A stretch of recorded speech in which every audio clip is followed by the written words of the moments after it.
ధర్నాలు చేస్తున్నారు. మా ప్రభుత్వము ప్రజాస్వామిక ప్రభుత్వం.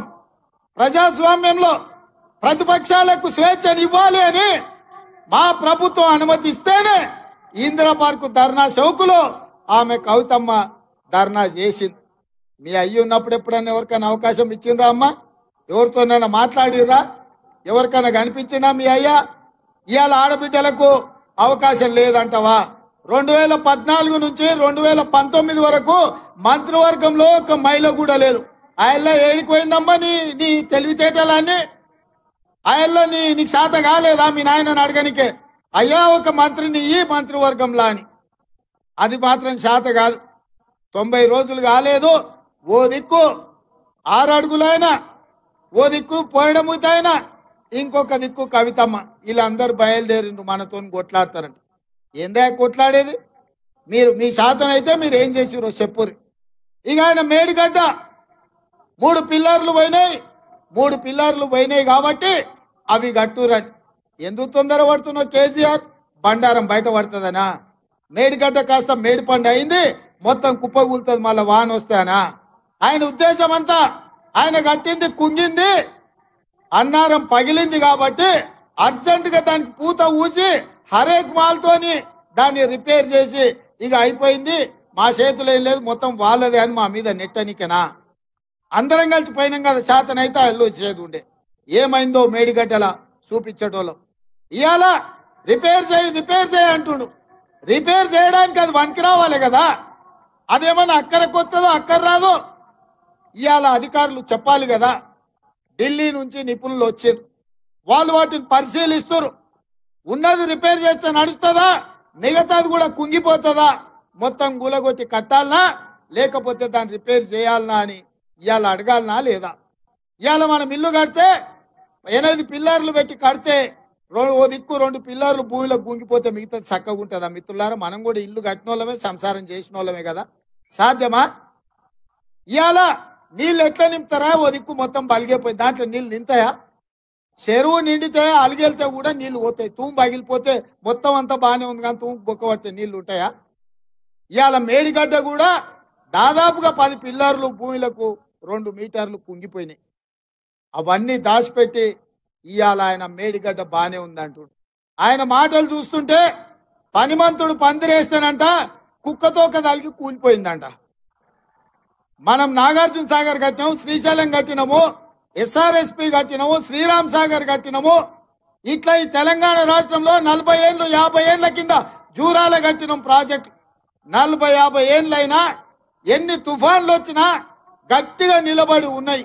శ్రీశైలం వరదలు వస్తే 1 ఇంచు కూడా శ్రీశైలం ప్రాజెక్టు కట్టు కదలలే. నాగార్జున సాగర్లో ఆ డ్యామ్ అట్లనే నిలబడ్డది. మేం కట్టిన ప్రాజెక్టులు 50-60 ఏళ్ళైనా కట్టెడు మట్టి కూడా పక్కకు పోలే. నీ ముఖానికి సన్నాసి 1,00,000 కోట్లు పెట్టి కట్టినావు. ఏమైంది 1,00,000 కోట్లకు? 3 ఏళ్ళకు కూలిపోతుందా? ఇది నీ జాగీర్ అయితే గట్లే ఇస్తావు. నీ ఫామ్ హౌస్లో ఇల్లు కట్టుకున్నావు, గట్లే కట్టినావు. 2 ఏళ్ళకు 3 ఏళ్ళకు గుంగిపోతుంది నీ ఫామ్ హౌస్లో ఇల్లు. ఇవాళ ప్రజల సొమ్ము కాబట్టి లెక్కపత్రం లేదు. ఎంతసేపు దాచుకుందాం అన్న ఆలోచనతోటి ఇవాళ మేడిగడ్డని గట్ల కట్టి ఇవాళ దాన్ని కుంగదీసి పలగొట్టి ఇవాళ మన మీద బద్నాం పెట్టాలని చూస్తుండు. ఇవాళ ఇక ఆయన ఉన్నాడు పొడుగుటాయన. నేను మొన్న కూడా చెప్పిన, ఇవాళ కూడా చెప్తున్నా, దూలం లెక్క పెరిగింది కానీ దూడకున్న బుద్ధి కూడా ఆయనకు లేదు. ఎందుకంటే చర్చ చేద్దామంటుండు, రమ్మన్నప్పుడేమో రాడు, అసెంబ్లీలో మైక్ ఇస్తేనేమో చెప్పడు. మయ్యన్య ప్రసాద్ గారు ఎన్ని గంటలు ఇచ్చిండు? మనకంటే ఎక్కువ సమయం ఇచ్చిండు మాట్లాడవాయని. మాట్లాడేది ఉండే ఏం చేసిర్రో మీరు ఇవాళ. అందుకే మిత్రులారా, 10 ఏళ్ళల్లో ఒక్క పని చేయలే. మల్కాజ్గిరి నుంచి మనం మేడ్చల్ వరకు మనకి ఎంఎంటీఎస్ రైలు ఉంటే పట్టాలు వేసినా కూడా డబ్బాలు కొనలే ఈ సన్నాసుడు. మనకు మెట్రో రైలు రాలే. మా జంగయ్య చెప్తున్నాడు ఇప్పుడే, అన్న మేడ్చల్ వరకు 4 నియోజకవర్గాలు ఉన్నాయి, మెట్రో రైలు రావాలని. 10 ఏళ్ళు అయింది, ఎందుకు తీసుకురాలే కేసీఆర్? కనీసం ఆలోచన చేసిండా?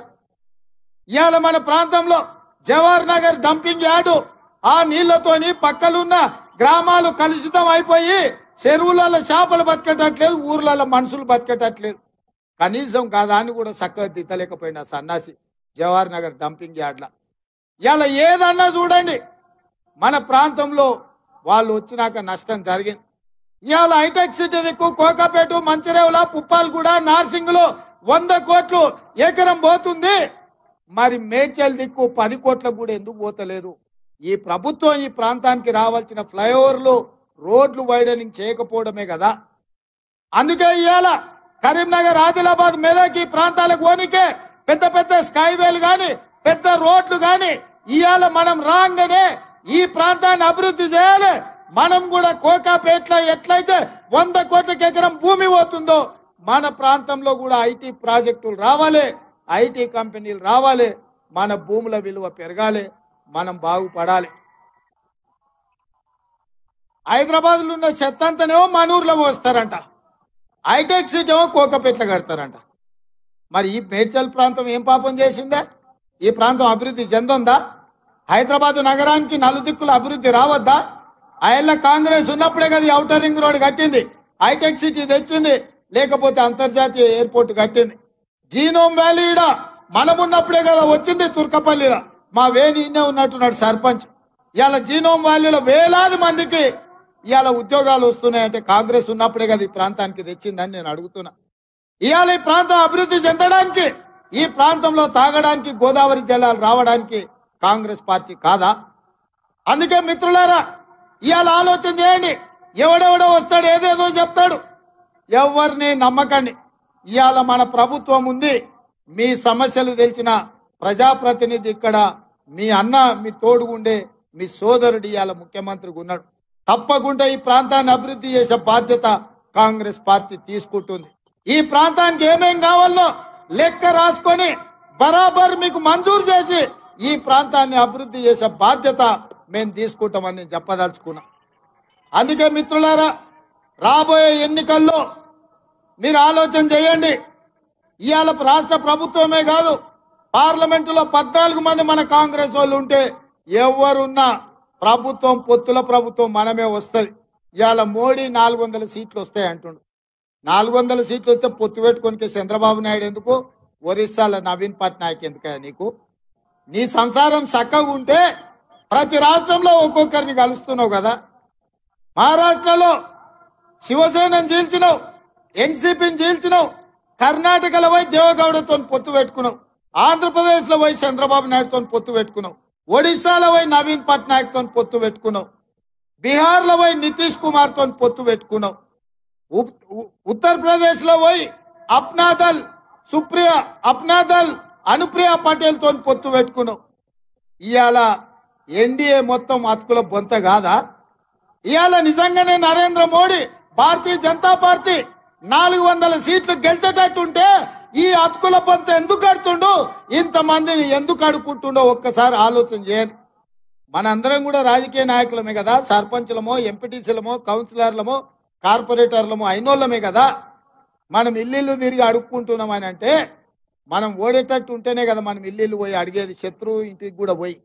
నిన్నటి వరకు పడనోళ్ళని అందరినీ, నిన్నటి వరకు అక్రమ కేసులు పెట్టిన వాళ్ళందరినీ ఇవాళ నరేంద్ర మోడీ ఎందుకు అడుక్కుంటున్నాడు అంటే భారతీయ జనతా పార్టీ కాలం చెల్లింది. ఈ రాష్ట్రంలో 10 ఏళ్ల తర్వాత కేడీని ఎట్లకే బండకేసి కొట్టినరో 10 ఏళ్ల తర్వాత ఢిల్లీలో మోడీని కూడా బండకేసి కొట్టడానికి 140 కోట్ల ప్రజలు సిద్ధంగా ఉన్నారు. ఆ సంగతి నరేంద్ర మోడీ గారికి తెలుసు కాబట్టే ఇవాళ అతుకుల బొంత ఉడుతున్నాడు.